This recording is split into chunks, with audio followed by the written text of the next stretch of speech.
Assalamualaikum.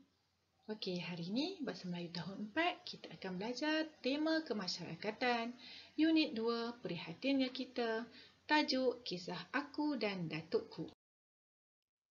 SK dan SP. SK 3.2 menulis perkataan, frasa dan ayat yang bermakna. SP membina dan menulis ayat dan perenggan daripada bahan multimedia. Objektif. Pada akhir pembelajaran ini, murid dapat membina dan menulis 5 ayat berpandukan gambar yang terdapat di dalam buku teks halaman 10. Okey, ini ialah keratan buku teks halaman 10. Kisah Aku dan Datukku. Okey, dengar ya. Datuk dan nenek telah ke Johor Bahru untuk menziarahi hadis sekeluarga. Mereka menaiki kapal terbang ke sana. Datuk gembira, nenek pula kagum akan kemudahan yang disediakan di lapangan terbang. Setibanya mereka di rumah Hadif, Datuk telah menunjukkan beberapa keping gambar yang telah dirakam menggunakan telefon pintarnya.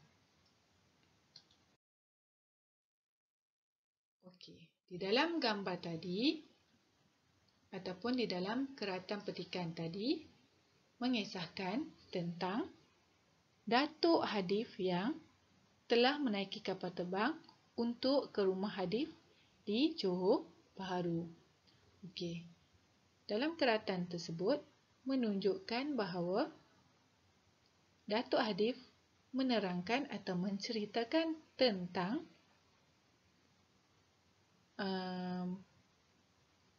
kemudahan yang terdapat di lapangan terbang. Okey. Melalui kisah tersebut, di dalam buku teks halaman 10 terdapat 5 gambar yang menunjukkan tentang aktiviti yang telah dijalankan oleh Datuk dan Nenek Hadif semasa berada di lapangan terbang.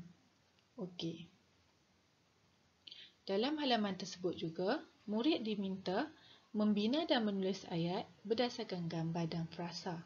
Okey, gambar yang pertama telah diberi contoh, iaitu contohnya frasa petugas dan kerusi roda. Gambar datuk, nenek dan petugas di lapangan terbang. Okey. Di sini dia telah memberikan kamu contoh membina ayat. Okey, ayat yang diberikan ialah petugas di lapangan terbang menyorong kerusi roda yang diduduki oleh nenek. Okey, di sini subjek di sini ialah petugas di lapangan terbang. Okey, itu ialah subjek. Menyorong kerusi roda yang diduduki oleh nenek ialah predikat. Okey, sebentar lagi kita akan belajar untuk membina ayat yang lebih gramatis. Okey, mari kita belajar membina ayat yang gramatis. Okey. Kalau cikgu akan gunakan formula yang paling ringkas iaitu SAP. SAP ialah untuk formula S, subjek terdiri daripada kata nama seperti manusia, benda dan tempat. Itu subjek lah. Okey, A. Aktiviti yang dijalankan atau dilakukan A. Manakala P pula ialah pelengkap yang berfungsi menerangkan tentang aktiviti subjek yang terdiri daripada kata kerja, kata adjektif, kata nama dan kata sendi nama. Okey, contoh binaan ayat. Okey, contoh binaan ayat di sini ialah murid itu. Murid itu ialah subjek. Okey, murid itu ialah subjek. Okey, manakala sedang menulis adalah aktiviti. Dan karangan pula, karangan ialah pelengkap. Okey, maka akan terbinalah satu ayat yang paling lengkap ataupun ayat yang gramatis. Ayat yang betul penggunaannya. Okey, tengok. Murid itu sedang menulis karangan. Okey, subjek murid itu. Sedang menulis aktiviti, karangan pelengkap. Jadi kita akan dapat satu ayat yang paling tepat dan gramatis. Okey, seterusnya. Kita tengok gambar yang kedua. Gambar yang kedua, frasa yang diberikan ialah travel letter dan memudahkan. Okey. Travelator itu bermaksud laluan pejalan kaki yang bergerak secara mendatar. Kamu boleh lihat di dalam buku teks kamu halaman 10 tersebut di kamus poket. Dia telah memberikan definisi tentang travelator. Okey, travelator dalam gambar ini dia hanya memberikan travelator dan dia memberikan frasa memudahkan. Okey. Sekarang kita nak kena cari subjek, aktiviti dan pelengkap dia. SAP. Maksud dia subjek. Okey, subjek di sini ialah datuk, nenek dan petugas di lapangan terbang. Okey. Manakala untuk aktiviti memudahkan. Aktiviti adalah memudahkan. Okey, subjek di sini datuk, nenek, petugas di lapangan terbang dan travelator. Ini adalah subjek. Subjek itu terdiri daripada objek, tempat, benda. Itu adalah subjek. Okey, terdapat dua subjek lah di sini. Memudahkan adalah aktiviti. Sekarang, kamu perlu cari pelengkap untuk melengkapkan binaan ayat ini. Okey, pelengkap untuk melengkapkan binaan ayat di sini, kamu boleh lihat di dalam gambar ini. Okey. Pelengkapnya ialah datuk dan nenek menggunakan travelator untuk memudahkan mereka ke lokasi yang seterusnya ataupun untuk memudahkan pergerakan mereka di kawasan lapangan terbang. Nampak? Kawasan lapangan terbang adalah pelengkap. Kamu perlu mencari sendiri. Di sini dia nak kamu cari sendiri pelengkap untuk ayat ini. Subjek dia dah diberikan. Aktiviti pun dah diberikan. Jadi kamu perlu mencari pelengkap dalam ayat ini. Okey, seterusnya. Gambar yang ketiga. Gambar yang ketiga diberikan frasa datuk dan pengangkutan khas.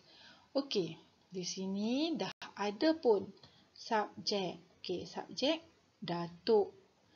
Pengangkutan khas. Okey, pengangkutan khas adalah apa? Okey, pengangkutan khas ni bolehlah dikatakan pelengkap lah. Okey, pelengkap untuk ayat ini. Okey, sekarang kita perlu mencari aktiviti A. Okey, kita perlu mencari aktiviti. Dah ada S, dah ada P. Sekarang kita perlu mencari aktiviti ataupun kata kerja yang terdapat di dalam gambar ini. Okey, gambar ini